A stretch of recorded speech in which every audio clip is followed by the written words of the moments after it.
Hello everyone! Thank you so much for joining me for this session of Cultural Compass, Navigating Your Global Classroom with me, Dr. Emma Howes. So let's get started. This session, I'm going to talk about the different ways to navigate intercultural communication. How are we engaging with our international students? How do they feel that they are communicating with us or their classmates? Or how are they interpreting what we are saying? And why do certain things just not translate the way that we need for them to? Like with most of our topics that we've discussed so far, there are a lot of different frameworks out there that speak to intercultural communication and provide guidelines or explanations for how certain cultures communicate. The one I want to highlight today is a personal favorite of mine that I constantly reference in both my professional and personal life and recommend to everyone. And that framework is proposed by Erin Meyer in her book called The Culture Map. Today, I want to take a deeper dive into that framework and how that can help us as educators understand how cultural dynamics shape behavior and engagement of our students. The Culture Map presents 8 dimensions that highlight how culture influences communication and then maps out where certain countries fall on each scale. Meyer's experiences are primarily through management and leadership, but the scales are super applicable to all intercultural contexts, and in our case, in our intercultural classroom. Something I also really like about this framework is that it does emphasize that each dimension is a scale, and there are always individuals that may not fall exactly where the group does, so always important to keep that in mind before making generalizations or assumptions. So in this video, I'll focus on the 3 different dimensions that I think will be particularly relevant to our work with international students.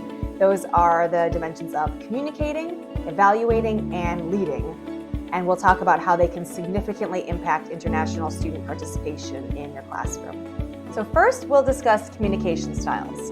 In the Culture Map, Meyer categorizes this scale from low context to high context communication.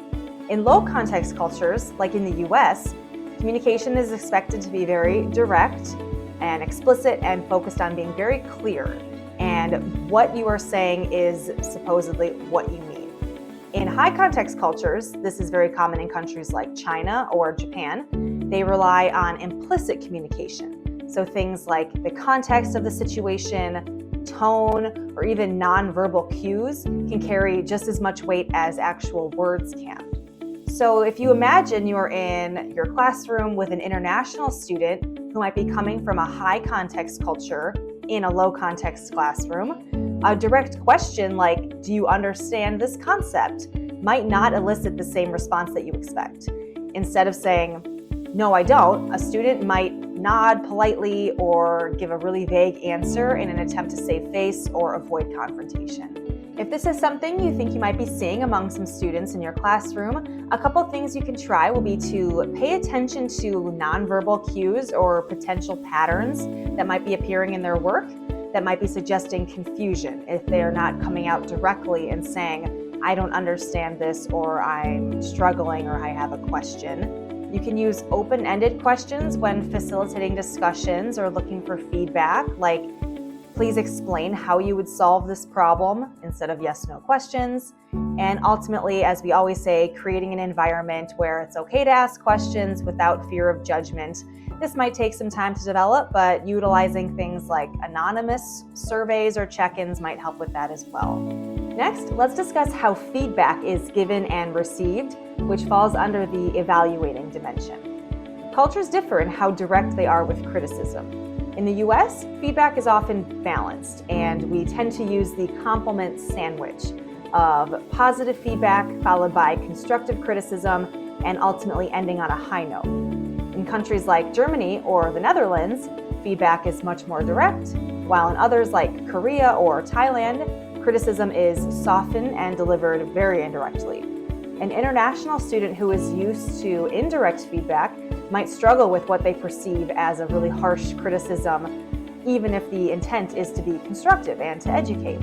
On the other hand, they might not realize that they need to improve if your feedback is overly balanced or complimentary. Obviously, finding that balance of how to deliver feedback will be crucial so that our students can get all the information that they need to improve.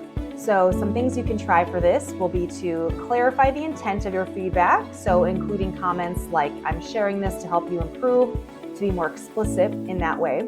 You can pair written feedback with one-on-one conversations just to make sure that the understanding is clear and they might be more comfortable asking questions in that setting. And you can also encourage peer evaluations. That way there are diverse groups and students can be exposed to different feedback styles. Finally, let's discuss the leadership dimension and how that can impact our classroom dynamics. Some cultures view authority very hierarchically, so top down, with teachers seen as the ultimate authorities at the very top. Students from these backgrounds might be very hesitant to ask questions or to potentially challenge a teacher's perspective. In more egalitarian cultures, like in the US, students are very much encouraged to express their opinions and engage in discussions and are taught this at a very young age in the classroom. So if you notice an international student that is not contributing to a discussion or not participating very much, it might not be due to a lack of ideas or a willingness to participate, but rather their cultural norms about respect for authority can be challenging how they are participating. Some steps you could take to address any differences in this leadership dimension could be to create small group discussions where quieter students or those who might be from that more hierarchical cultural background feel more comfortable sharing, especially if it's among their peers. Additionally, you can encourage hearing both sides of a particular argument and asking directly for a more diverse perspective, saying something like, "I'd love to hear from someone with a different point of view." This is so that they can feel comfortable, potentially challenging, or proposing a new idea. Ultimately, we want to reassure all students that it's okay to disagree respectfully and propose new ideas, and that their contributions are valued. To summarize, understanding these cultural dynamics and differences in intercultural communication, like we've seen outlined in the culture map, we can really transform how we're engaging with our international students. It is crucial that we not only recognize but also adapt to differences in communication if we really want to create that inclusive classroom and to see our students thrive. I really encourage you to reflect on your classroom experiences. Think about if you've ever seen these dimensions show up in your classroom or in your teaching, and how you can ultimately bridge those cultural gaps and create more engagement and participation. Thank you so much for watching this session of Cultural Compass. Be sure to subscribe to the Cambridge Insider YouTube channel so that you don't miss any of our upcoming videos. Also, if you would like to discuss any of these topics in more detail or learn more about the services that we are offering at Cambridge Network to support our teachers, please check out our contact information listed below and reach out, as we are always looking forward to connecting further.